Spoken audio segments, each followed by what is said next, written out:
Hello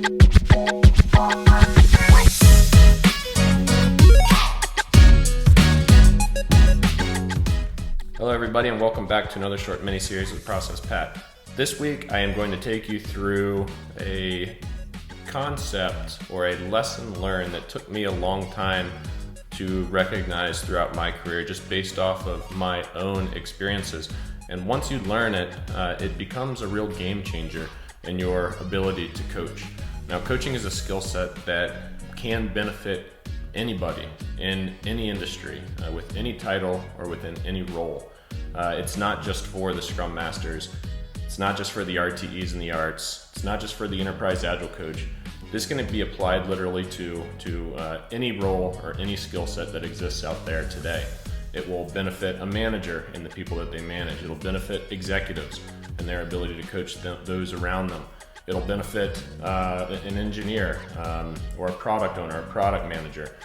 Your ability to coach will not only improve your career, but it will also take along those that you have coached along the ride with you, and it's mutually beneficial across the board and can be very powerful if you use it for the right things. So what is this thing that I have learned over my career? And I call it the little E. And I know that you're probably thinking, well, what the hell is the little E? Well, it's something small, but it's something super powerful. It's an easy way to remember this thing as you're going through your coaching efforts. And it will really be a game changer for you if you aren't already taking advantage of it and just not knowing it. So let's talk through what that means. And really, it's just the difference in these two words. Drive has one E, derive has two. And as a coach, you're either driving the message home or you're deriving how they're going to consume that information and really latch on and learn it.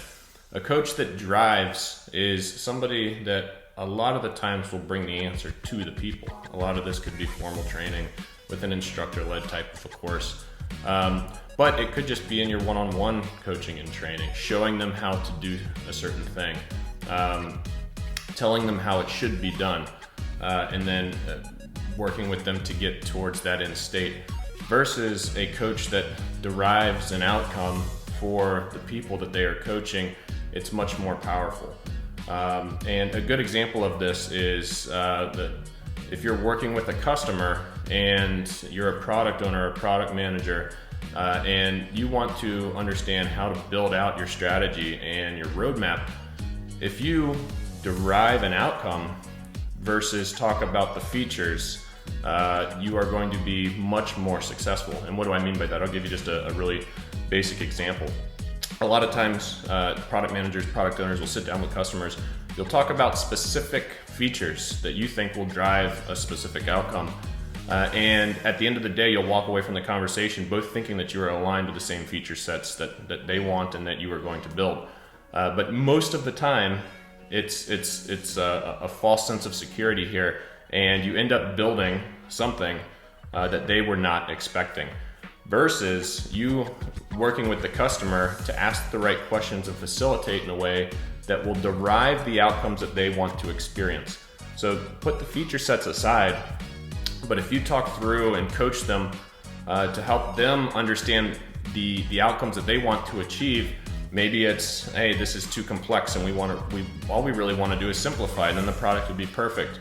Or maybe, hey, my team spends 10 hours on this every week, and really the outcome that we want to achieve is less time spent on these things that they don't like to do. And if you can understand and derive an outcome versus talk about just specific feature sets, then you have the ability to go and build something that will achieve the outcome. And it doesn't matter what that is that you're building, as long as it achieves that one outcome and you're aligned across the board. So one very valuable way that you can derive an outcome versus driving towards specific feature sets while you're coaching a customer and helping to work them through that thought process to figure out what it is that they really actually truly want. Now, this takes practice, and there are a lot of questions that you can ask in order to help take those that you are coaching through the thought process to derive the answer for themselves. And that can take some time to learn those skill sets. But to give you a couple stats really quickly, only 10% of learning is formal. 10%, that's it. Instructor-led type of formal training. Just 10% of learning is associated with formal learning. Not that there's anything wrong with it. I think it's needed, and it really does help to understand content. But formal learning is an instructor driving home a message. But one-on-one coaching, helping people learn through experience, experiential learning, actually contributes to 70% of learning. This is your one-on-one coaching with a team, one-on-one coaching with an individual, helping them to formulate an answer through asking them questions and having them go through the experience themselves. It's very powerful stuff, and study after study shows that those that coach and derive an outcome versus driving home a message are much more successful, and it's really sticky, and it helps those that are receiving that coaching learn on the spot. So the little E, the difference between those two methods, super powerful, will make you a much better coach, but it's also going to help those that you are coaching become much more experienced, learn a lot more, and have those lessons stick with them for a much longer period of time. So I hope you learned a little bit today, and my message to you is to get your coach on, try this out, see if it works, and make sure that you are liking and subscribing. Thank you, everybody. Have a great day.